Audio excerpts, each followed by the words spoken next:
What if in the summer of 1940 Britain had fallen? What if Nazi Germany had crossed the English Channel and the Union Jack was replaced by the swastika? History tells us Britain survived, but for a brief moment, it came dangerously close to collapse. This is the story of what almost happened and what could have happened if Hitler had succeeded. June 1940, Europe had fallen. France was defeated. In just 6 weeks, Belgium and the Netherlands had surrendered. German forces now stretched from Norway to the Spanish border and across the Channel. One last enemy remained: the United Kingdom. Britain stood alone. Its army had barely escaped disaster at Dunkirk, leaving behind equipment, tanks, and even weapons at home. Defenses were weak. Soldiers lacked training. Volunteers were handed rifles or sometimes nothing at all. The fear was real because across the sea Hitler was watching. Surprisingly, Adolf Hitler did not initially want to invade Britain. He admired the British Empire and hoped they would surrender without a fight.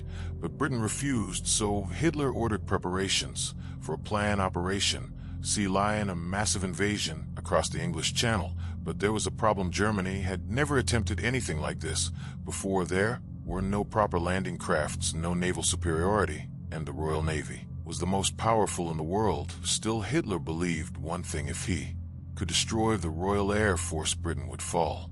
Before any invasion could begin, Germany needed control of the air. This became known as the Battle of Britain. The Luftwaffe launched thousands of aircraft toward Britain: bombers, fighters, and dive bombers. Facing them was a much smaller force, but Britain had something revolutionary: radar. For the first time in history, a nation could detect incoming enemy aircraft before they arrived. This allowed British fighters to intercept with precision, and those fighters were legendary: the Spitfire and the Hurricane. Fast, agile, and deadly. In the skies above England, dogfights raged every single day. Young pilots, many barely trained, fought experienced German veterans, and yet Britain held. At first, Germany targeted airfields and radar stations. They came dangerously close to breaking the Royal Air Force. But then everything changed. German bombers shifted their focus. Instead of military targets, they began bombing cities. London burned, civilians suffered. But strategically, this was a mistake. It gave the Royal Air Force time to recover. Airfields were repaired, pilots regrouped, and on September 15th, 1940, Britain struck back. Hundreds of fighters rose to meet a massive German attack. By the end of the day, Germany had suffered devastating losses. 2 days later, Hitler postponed the invasion indefinitely. Now let us change history. What if the Luftwaffe had destroyed the Royal Air Force? What if Germany had gained full air superiority? Operation Sea Lion begins. German forces cross the Channel, but even then victory was not guaranteed. The invasion fleet was fragile. Many transport vessels were just river barges, not designed for open sea. They were slow, vulnerable, and easy targets, and waiting for them was the Royal Navy. Even without air support, the British fleet could have torn the invasion apart. But let us go further. Let us imagine Germany succeeds.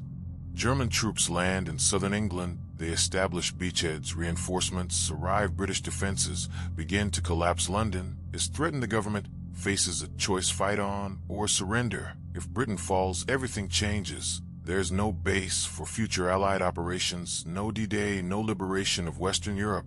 The United States loses its closest ally in Europe, and the Soviet Union faces Germany alone. Hitler can focus entirely on the Eastern Front with more troops, more resources, and more time. The war becomes longer, deadlier, and far darker. So why did Germany fail? Several key reasons. The Royal Air Force survived against all odds. Radar gave Britain a technological advantage Germany could not overcome. Logistics were a major issue. Germany simply was not ready for a large-scale amphibious invasion. And finally, Hitler himself, his hesitation and divided focus. By 1941, he turned east, launching Operation Barbarossa, a decision that would ultimately lead to Germany's defeat.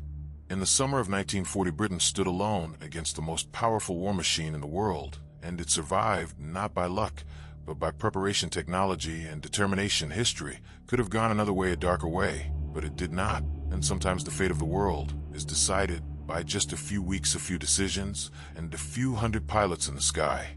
If you enjoyed this story, subscribe for more untold stories of World War II, and tell me in the comments, what do you think would have happened if Britain had fallen?